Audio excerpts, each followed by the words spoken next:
Hey everybody, Casey Turner here from Express Your Artsy Soul. I've had a few people ask me how to attach like different things like cheesecloth, fabric, cardboard, feathers, what kind of glue do I use? Friends, this is what I use. Mod Podge. I'm a Mod Podge girl by Plaid Crafts. I love Mod Podge and I use it for all things, okay? So I'm just gonna show you. I just personally do it right from the bottle. Clearly it has paint on it. Like I use this and I'm down pretty low, so I need more. And I just use I call this my gross brush because I have one designated Mod Podge brush and then I leave it sit in a little bit of water.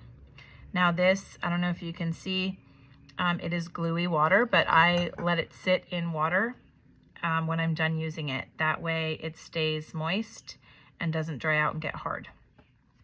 And then when this brush is about ready to die, meaning it falls apart or whatever, I just pick a new brush. And that's my designated gross Mod Podge brush. But I love Mod Podge. Okay, so I'm going to show you just on this journal because that's what I work in. My substrate is art journals. So I'm just going to use a couple of different things here. I have some fabric, some cardboard, cheesecloth, a feather, some tissue paper. We can throw in a piece of a napkin here. And I'm just going to show you how versatile Mod Podge is, that I can use it with all different kinds of supplies, with different items. Okay, so I'm trying to see if there is another ply here with this, and I can't tell, but it doesn't matter. So when using Mod Podge, I go in and do a thin layer first, especially with a napkin. I go in with a thin layer first where I'm going to put it. And then I just brush it very lightly on top because it is so thin. It may rip. The napkin has the ability to tear. So I'm just going lightly. As you can see, look at what I have on my brush. People tend to go super, super heavy with Mod Podge when they don't actually need to. There's certain times you go heavy and certain times you go light. In this case, with a napkin, you go light. Same thing with tissue paper. I'm starting out with approximately this on my brush. And that's what I'm putting down on my journal page. And I just dip in. I'm going to dip in, make sure that I get a layer of Mod Podge down underneath where I'm working. And then I'm just going over the top with what I already have.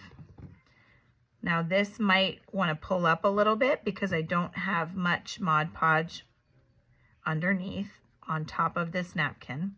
So I'll just add a little extra. And I personally like that it's crinkly. I don't mind that this corner was down because I like texture. And so that's it. You don't need a ton of Mod Podge. It will take longer to dry if you add a lot.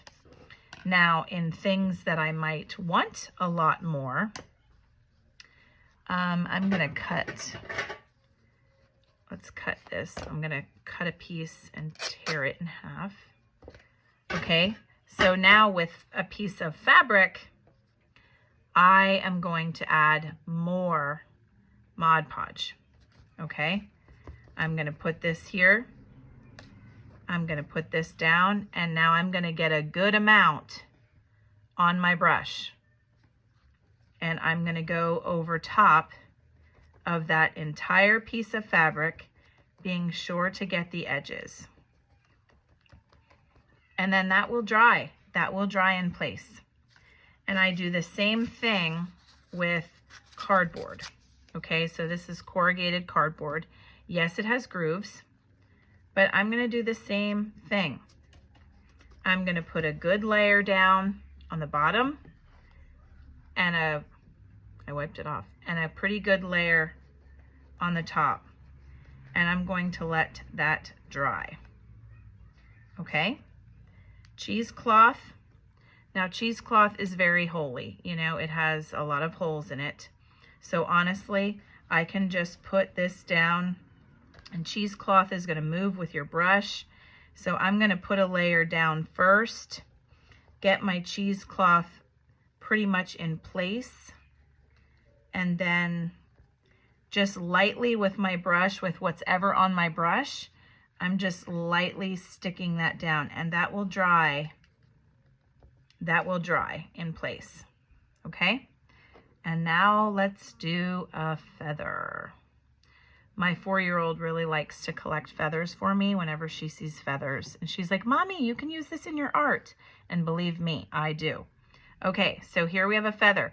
I definitely want to go in with a decent amount. And I'm going to put that down. And I'm just going to brush with what's left over the feather. And the stem is going to be probably the hardest to keep down, but everything else will dry and it should stay in place. So it's really as simple as that. I'm going to give this a quick dry off camera. Be right back. Okay, I'm back. I dried this with my hair dryer because that's what I use as my heat tool. And it's all on here, you know, even this this feather, this little tip here at the end is not really on yet, but all of this is. So I'm not worried at all about that. The cheesecloth is on, everything is on here.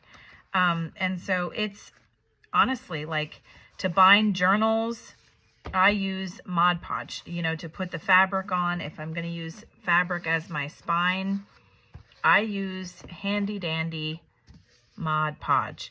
I prefer Matte Mod Podge because it is not glossy. I prefer to not have the shine. But I like Mod Podge better than other glues, better than other mediums, because I like that it's thicker.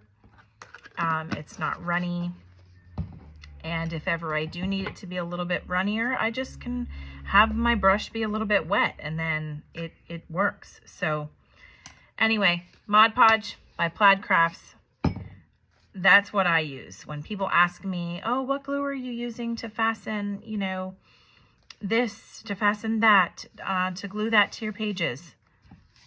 This, my friends, I am a Mod Podge girl. So well, thanks so much for watching. Have a great day.